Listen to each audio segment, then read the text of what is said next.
لیکن Pakistan Peoples party کی بات وہ قربانیوں سے شروع ہو کر قربانیوں پر ہی ختم ہوتی ہے. ہاں، جبکہ پی ایم ایل این اپنے میگا پروجیکٹس بھی گنوا لیتی ہے. لیکن ان دونوں سیاسی جماعتوں کا مسئلہ یہ ہے کہ شوکت تھانوی کے پبلشر کی طرح سمجھتے ہیں یہ کہ عوام جتنے بے وقوف ہیں اتنے چہرے سے معلوم نہیں ہوتے ہیں. ان سیاستدانوں کا شاید اس بات پر پختہ یقین ہے کہ عوام کی یادداشت وہ مچھلی سے بھی کمزور ہوتی ہے. الیکشن سے پہلے یہی حضرات وہ قوم کو سنہرے مستقبل اور وہ سستی روٹی، 200 یونٹ تک مفت بجلی اور وہ دودھ اور شہد کی نہریں بہا دینے کے خواب دکھاتے ہیں، لیکن اقتدار میں آتے ہی خوابوں کی جگہ پھر بل، ٹیکس اور مہنگائی کے تحفے دے دیتے ہیں. اچھا، اب انٹرسٹنگ بات یہ ہے کہ ہر ناکامی کا ذمہ دار وہ کوئی نہ کوئی دوسرا ہوتا ہے. کبھی پچھلی حکومت، کبھی عالمی حالات، کبھی موسم اور کبھی خلائی مخلوق کو ذمہ دار ٹھہراتے ہیں یہ. لیکن اقتدار میں آتے ہی اسی خلائی مخلوق کی یہ بیعت بھی کر لیتے ہیں. اچھا، ویسے آج میاں محمد نواز شریف نے گلگت کے عوام سے شکوہ کرتے ہوئے یہ کہا کہ شاید آپ نے مجھے بھلا دیا ہے. ارے میاں صاحب، آپ اتنے سالوں بعد خود الیکشن کی یاد میں گلگت آئے ہیں، تو لگتا تو یہی ہے نا کہ گلگت کے عوام نے نہیں بلکہ آپ نے نہ صرف گلگت بلکہ پورے پاکستان کے عوام کو بھلا دیا ہے. ویسے دیکھیں نا، ایک وقت تھا جب آپ پیٹرول کی قیمت میں اضافے پر ناراض ہو کر غصے میں وہ ورچوئل اجلاس سے اٹھ کر چلے گئے تھے، اور اب آپ کی حکومت نے اس عوام کی کمر توڑ کر رکھ دی ہے، لیکن آپ نے چپ کر روزہ رکھا ہوا ہے. آپ ٹس سے مس نہیں ہوئے. اچھا، اب اگر عوام مہنگائی پر سوال کرے یا شکوہ کرے تو اسے صبر، قربانی اور حب الوطنی کا لیکچر ملتا ہے. لیکن جب مراد کی بات آتی ہے تو یہی اصول یہ ایوانوں کے دروازے پر دم توڑ دیتے ہیں. سیاستدان عوام کو ایسے سمجھاتے ہیں کہ جیسے قوم نے کبھی نہ اخبار پڑھا ہو، نہ کبھی ٹی وی دیکھا ہو، نہ کبھی سوشل میڈیا یہ دیکھتے ہوں گے، اور نہ ہی انہیں وہ پچھلے دعوے اور وعدے جو ان کے ہیں یاد ہوں گے. ہر چند سال بعد پرانے دعووں پر وہ نئی پالش چڑھائی جاتی ہے اور انہیں تازہ انقلابی منصوبے کے طور پہ پیش کر دیا جاتا ہے. شاید ان سیاستدانوں کو یقین ہے کہ عوام سب کچھ بھول جاتی ہے، مگر اصل مسئلہ یہ ہے کہ عوام بھولتی کم ہے اور برداشت زیادہ کرتی ہے. خیر، تو میں میاں محمد نواز شریف کا ذکر کر رہی تھی، اور میاں محمد نواز شریف پاکستان کے 3 مرتبہ کے وزیر اعظم ہیں، اور کہا یہ جاتا ہے کہ ان کو پسند کرنے والے ان کو جنوبی ایشیا کا سینئر ترین سیاستدان بھی قرار دیتے ہیں. لیکن دیکھیں، یہ انتہائی بدقسمتی کی بات ہے کہ اتنے سینئر ترین سیاستدان کو ان کی اپنی ہی پارٹی نے سیاست سے جبراً ریٹائر کر دیا ہے. اب ان کو الیکشن میں انہوں نے سادہ اکثریت کا یقین دلا کر واپس تو وطن بلا لیا تھا، لیکن سادہ اکثریت تو جناب دور، ان کی جماعت بڑی مشکل سے حکومت بنا پائی ہے، اور اب ان کی جگہ ان کے بھائی وزیر اعظم بن گئے ہیں. اب میاں محمد نواز شریف وزیر اعظم سے ظاہر ہے کہ وزیر اعلیٰ پنجاب کے عہدے پر وہ ڈیموٹ تو نہیں ہو سکتے تھے نا، کیونکہ اس کے لیے انہیں پنجاب اسمبلی کا پھر الیکشن وہ لڑنا پڑتا. اس لیے پھر انہوں نے مریم نواز کو وزیر اعلیٰ پنجاب بنائے جانے کے بدلے سیاست سے جبراً ریٹائر ہونے کی حامی بھر لی. ان کی سیاست کو اب وہ دھوپ لگوانے کے لیے کبھی کبھار اہم ترین مواقع پر انہیں باہر لایا جاتا ہے اور پھر واپس جاتی عمرہ میں پہنچا دیا جاتا ہے. اچھا، اس سے پہلے آپ کو یاد ہے نا کہ انہیں فیبرری 2024 کی انتخابی مہم کے لیے باہر لایا گیا تھا، جس میں انہیں سادہ اکثریت اور اپنے 4تھے مرتبہ وزیر اعظم بننے کا پختہ یقین تھا. پھر دیکھیں نا کہ ان کا سب سے بڑا جو مخالف ہے وہ جیل میں تھا، اور اس کی جماعت کا انتخابی نشان وہ چھین کر اس کے امیدواروں کو آزاد کر دیا گیا تھا، اس لیے میدان بھی صاف تھا. اور پھر میاں محمد نواز شریف صاحب نے بڑے ہی جوش و جذبے سے انتخابی مہم چلائی، اور پھر انہیں جاتی عمرہ واپس بھجوا دیا گیا. پھر انہیں لاہور کے ثقافتی ورثے کی بحالی کا انچارج بنا دیا گیا، لیکن وہ اس عہدے پر بھی زیادہ متحرک دکھائی نہیں دیتے ہیں. پھر وہ گلگت بلتستان الیکشن کے لیے امیدواروں کو ٹکٹ دینے کی تقریب میں دکھائی دیے تھے، اور پھر ایک بڑی روایتی سی تقریر کر کے وہ چلے گئے. لہٰذا اب ان کی سیاست کو زنگ سے بچانے کے لیے انہیں خصوصی این او سی دلوا کر گلگت بلتستان کی ٹھنڈی دھوپ لگانے کے لیے جی بی لایا گیا ہے، جہاں آج آپ نے دیکھا کہ انہوں نے خطاب کیا اور تقریباً وہی ساری باتیں دہرائی ہیں جن کا ابھی میں پہلے ذکر کر چکی ہوں، اور اس کے بعد پھر وہ فوراً گلگت بلتستان سے روانہ بھی ہو گئے.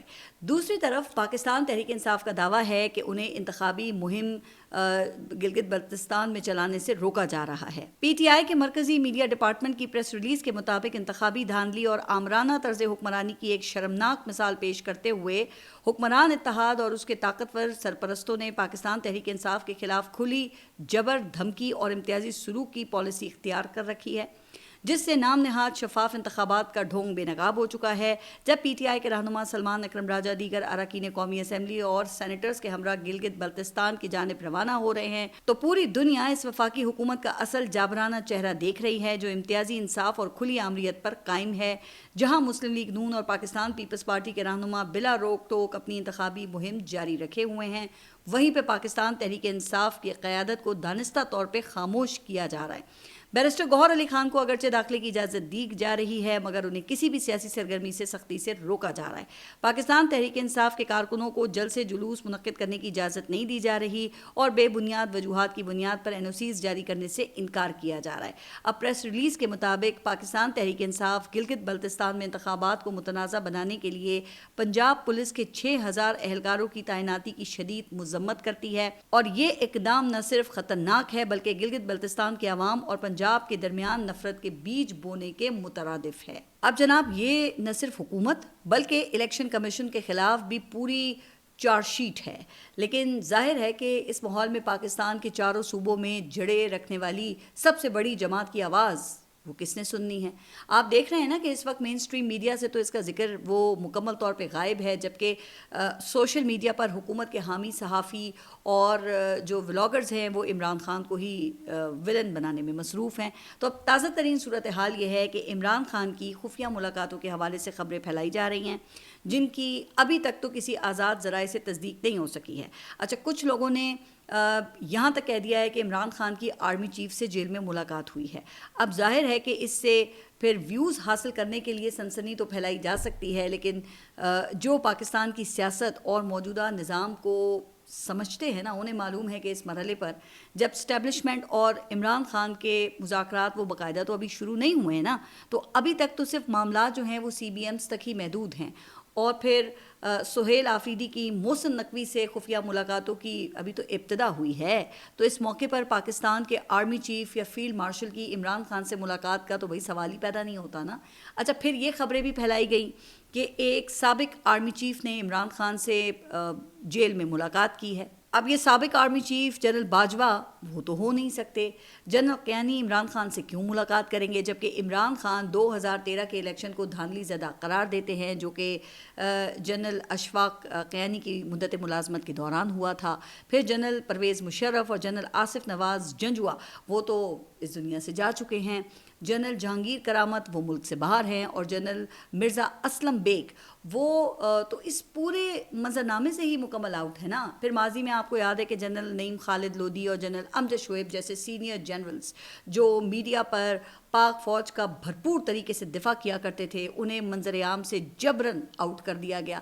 لہٰذا کسی سابق جنرل کا بھی عمران خان سے جیل میں کسی خفیہ ملاقات کا امکان نہیں ہے. پھر آپ عمران خان کی بہن علیمہ خان وہ بھی اس کی تردید کر چکی ہیں. اب کل انسداد دہشت گردی عدالت راولپنڈی میں پیشی کے بعد باہر موجود میڈیا سے گفتگو کرتے ہوئے علیمہ خان کا یہ کہنا تھا کہ کچھ دنوں سے ہم سن رہے ہیں کہ سابق آرمی چیف عمران خان سے جیل میں ملنے گئے، ہمیں نہیں سمجھ آتی کہ یہ خبریں کہاں سے آتی ہیں، جن لوگوں کے یہ ذرائع ہیں وہ ہمیں بھی تو بتا دینا. پھر بیرسٹر گوہر کو میں نے میسج کیا، یہ علیمہ خان کہہ رہی ہیں، اور میسج کر کر پوچھا کہ یہ کیا خبر چل رہی ہے. انہوں نے تصدیق کی کہ کوئی ملنے نہیں گیا، یہ جھوٹ ہے. وہ کہتی ہیں کہ میں بھی نہیں مانتی کہ ان کی اتنی بھی جرت ہے کہ یہ وہاں پر جائیں. ملک سے باہر جانے کی بات 3 برس سے عمران خان نے نہیں مانی ہے، تو وہ اب کیا مانیں گے. اچھا، اب علیمہ خان اور بیرسٹر گوہر کی تردید سے تو دیکھیں لگتا یہ ہے کہ یہ جو تمام چیزیں ہیں یہ بے بنیاد ہیں. پھر میں نے بھی اپنے ذرائع سے اسے کنفرم کیا، لیکن اس طرح کی کوئی خبر جو ہے اس کی تصدیق نہیں کی گئی، کیونکہ مین سٹریم میڈیا پر تو آپ کو ویسے بھی اس حوالے سے کوئی خبر دکھائی نہیں دے گی، اور سوشل میڈیا پہ بہت کم ایسے لوگ ہیں جو کہ بغیر سنسنی پھیلائے درست خبریں آپ تک پہنچاتے ہیں. اچھا، وہ مین سٹریم میڈیا سے مجھے یاد آیا کہ آج کل مین سٹریم میڈیا پر بجٹ سے متعلق خبروں کا دور دورہ ہے، اور ٹاک شوز میں ماہر معاشیات کے علاوہ کچھ سابق جو وزرائے خزانہ ہیں ان کو بھی بلایا جا رہا ہے، اور ان تمام سابق وزرائے خزانہ کا تعلق وہ ماضی کی تینوں بڑی سیاسی جماعتوں سے رہا ہے، اور آپ ان تمام وزرائے خزانہ کی جو کارکردگی تھی اس سے بڑی ہی اچھی طرح سے واقف بھی ہیں. اب ان سب نے اپنی وزارتوں کے خوب مزے لوٹے ہیں، اور کئی مرتبہ قومی اسمبلی میں یہ بجٹ بھی پیش کر چکے ہیں. ان کے پیش کیے گئے اپنے بجٹس بھی وہ IMF کے ہی تھے جو ٹیکسز سے بھرپور ہوا کرتے تھے. انہوں نے بھی یہ پیٹرولیم لیوی میں بے تحاشا اضافہ کیا. ان کے دور میں بھی مہنگائی وہ ڈبل ڈیجٹس میں رہی ہے, اور انہوں نے اس وقت آئی ایم ایف اور اپنی حکومت سے اختلاف نہیں کیا, بلکہ یہ ان تمام اقدامات کا دفاع کیا کرتے تھے. لیکن جو ہی ان کی سیاسی جماعتوں نے انہیں مکھن سے بال کی طرح نکال دیا ہے, یا پھر انہیں کھڈے لائن لگا دیا ہے, یا یہ خود ہی ناراض ہو کر کسی وجہ سے الگ ہو گئے ہیں, تو جناب اب ان کو بڑے زور و شور سے یہ بجٹ تجاویز یاد آ رہی ہیں. اب یہ عوام کو بتا رہے ہیں کہ عوام دوست بجٹ وہ کیسے بنایا جا سکتا ہے اور حکومت کو کیا کیا کرنا چاہیے. میرے خیال سے اگر دنیا میں منافقت کا کوئی نوبیل انعام ہوتا نا, تو وہ یقیناً ہمارے سیاستدانوں بالخصوص ان جیسے وزراء کو ہی دیا جاتا, جنہوں نے اپنے دور میں یہ عوام دشمن بجٹ پیش کرنے میں کوئی کسر نہیں چھوڑی, اور اب یہ میڈیا پر بیٹھ کر جی بجٹ تجاویز کا دان بانٹ رہے ہیں اور عوام کو اچھے اور برے بجٹس کا فرق سمجھا رہے ہیں. لیکن خیر دیکھیں, اب اس کا مطلب یہ بھی ہرگز نہیں ہے کہ حکومت کوئی بہت ہی اس دفعہ تاریخی قسم کا عوام دوست بجٹ پیش کرنے جا رہی ہے. بھائی میرے نزدیک تو یہ پاکستان کی تاریخ کے بدترین بجٹس میں سے ایک ہوگا, اور اس میں جس قسم کے یہ ظالمانہ ٹیکسز لگائے جا رہے ہیں نا, ان کا ذکر میں اپنے کل کے ولاگ میں کر چکی ہوں. اچھا, اب یہ بلومبرگ کی تازہ ترین رپورٹ کے مطابق پاکستان میں مہنگائی کی شرح 2 سال کی بلند ترین سطح پر پہنچ گئی ہے, جس کی بڑی وجہ مشرق وسطیٰ میں جاری تنازع کے باعث توانائی کی درآمدی لاگت میں اضافہ ہے. اب رپورٹ یہ ہو رہا ہے کہ اگر آئندہ سہ کے دوران مہنگائی کی شرح وہ ڈبل ڈیجٹ میں برقرار رہتی ہے, تو اس کے پیش نظر اسٹیٹ بینک کی جانب سے شرح سود میں مزید اضافے کا امکان وہ پیدا ہو سکتا ہے. اب مئی 2026 میں مہنگائی کی شرح بڑھ کر 11.7% کی سطح پر پہنچ گئی ہے, جو کہ جون 2024 کے بعد مہنگائی کی بلند ترین سطح ہے.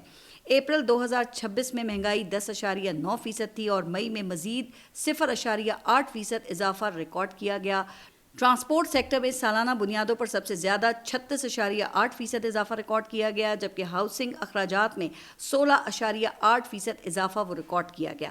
خوراک کی قیمتوں میں سالانہ بنیادوں پر 7.9% اضافہ ریکارڈ کیا گیا. تعلیم کے اخراجات 8.4% اور صحت کے اخراجات 7.5% بڑھ گئے ہیں. کپڑوں اور جوتوں کی قیمتوں میں 8.8% سالانہ اضافہ ریکارڈ ہوا, جبکہ پیٹرول کی قیمت میں صرف 2 ماہ کے دوران 43% تک اضافہ ہو چکا ہے. اور اب یہ پیٹرولیم سرچارج کے نام پر مہنگائی کا نیا طوفان وہ سر اٹھانے کو بالکل تیار ہے. اچھا, حکومتی منصوبے کے مطابق یہ آنے والے 5 سال میں عوام کی جیبوں سے ہزاروں ارب روپے نکلوانے کی جو تیاری ہے وہ مکمل کر لی گئی ہے, اور آئی ایم ایف کو بھی عوام کا خون نچوڑنے کی یقین دہانی کرا دی گئی ہے. اب یہ دیکھیں کہ وہ تمام شعبے ہیں جن کا ڈائریکٹلی جو عام عوام ہے اس سے تعلق ہے, اور یہ سبھی عوام کی پہنچ سے دور ہوتے جا رہے ہیں نا, جبکہ آمدنی وہ وہیں کی وہیں ہیں, اور اب جو 2 وقت کی روٹی ہے نا وہ بھی پوری کرنا بہت ہی مشکل ہوتا جا رہا ہے. اور صورتحال یہ ہے کہ گھریلو ملازمین اور یہ جو آپ دیکھتے ہیں سیکیورٹی گارڈز, وہ بھی یہی کہتے ہیں کہ بھئی ہمیں تو یہ 20,000 یا 22,000 روپے ملتی ہے تنخواہ, تو کیسے گزارا کریں ہم, یہ بھی تو بتائیں نا, جو کہ ایک مزدور کی تنخواہ سے بھی آتی ہے. اور یہاں پہ اگر تنخواہ بڑھتی بھی ہے تو وہ سرکاری لوگوں کی بڑھتی ہے, اور وہ بھی کتنے بڑھتے ہیں, 10 یا 20%, اور مہنگائی میں اس کے بدلے دگنا اضافہ کر دیا جاتا ہے.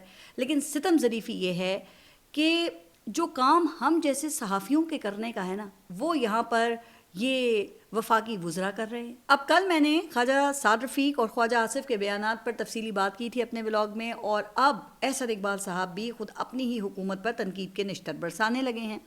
آپ کے علم میں ہوگا کہ گزشتہ یہ مہینوں کے دوران پاکستان نے یورو بانڈز اور پینڈا بانڈ سے بالترتیب $75 کروڑ اور $25 کروڑ وہ جمع کیے تھے, جسے پھر جو وزارت خزانہ ہے اس نے اپنی کامیابی کے طور پہ پیش کیا تھا, اور اس پر پھر ان کی طرف سے خوب جشن منایا گیا تھا.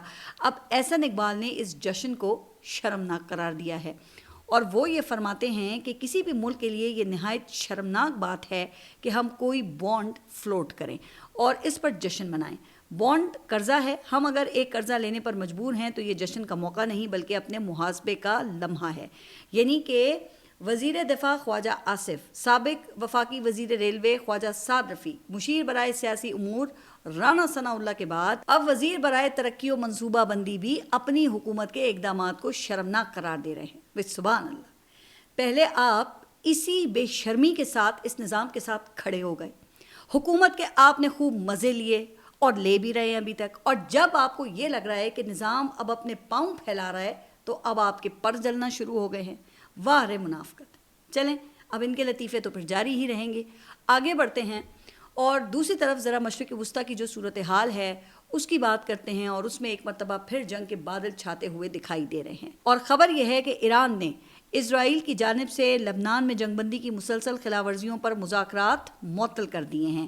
لیکن اس کے ساتھ ایک اور بڑی خبر یہ بھی ہے کہ ٹرمپ نے اسرائیلی وزیر اعظم نیتن یاہو کو کھری کھری سنا دی ہیں. اب امریکی میڈیا کے دعوے کے مطابق ٹرمپ نے گفتگو کے دوران اسرائیلی وزیر اعظم کو پاگل اور ناشکرا قرار دیا، اور یہ بھی کہا کہ موجودہ طرز عمل وہ خطے میں نہ صرف کشیدگی بڑھا رہا ہے بلکہ امریکہ کی سفارتی کوششوں کو بھی نقصان پہنچا سکتا ہے. ٹرمپ نے نیتن یاہو سے کہا کہ اگر میں نہ ہوتا تو اس وقت تم جیل میں سڑ رہے ہوتے، اس لیے لبنان پر حملے بند کرو. یہ حملے اسرائیل کو مزید تنہا کر رہے ہیں. تو جناب اب دیکھیں نا، اس سے پھر یہ بات ظاہر ہوتی ہے نا کہ ٹرمپ وہ اس وقت کتنے فرسٹریٹڈ ہیں، اور ان پر ابھی یہ جو نومبر میں امریکہ کے مڈ ٹرم الیکشنز ہیں اس کا کس قدر دباؤ ہے. اب اسرائیلی وزیر اعظم کو ویسے کھری کھری سنانا نا یہ کوئی عام بات نہیں ہے، چونکہ امریکہ میں اسرائیلی لابی وہ بڑی مضبوط ہے. اب اسرائیلی لابی وہ امریکن الیکشن میں فیصلہ کن کردار ادا کرتی ہے. پھر اسرائیلی وزیر اعظم کو ایک طرح سے امریکہ کا ڈیفیکٹو صدر بھی سمجھا جاتا ہے. اب کل ہی اسرائیلی وزیر اعظم نیتن یاہو نے اپنی فوج کو لبنان کے دارالحکومت میں واقع حزب اللہ کے ٹھکانوں پر فضائی حملے کا حکم دیا تھا، جسے ایران نے جنگ بندی کی خلاف ورزی قرار دیتے ہوئے جو مذاکرات ہیں وہ پھر معطل کر دیے تھے. ایرانی وزیر خارجہ عباس اراغچی نے کہا ہے کہ کسی بھی ایک محاذ پر خلاف ورزی تمام محاذوں پر جنگ بندی کی خلاف ورزی سمجھی جائے گی. کسی بھی خلاف ورزی کے نتائج کے ذمہ دار امریکہ اور اسرائیل ہوں گے.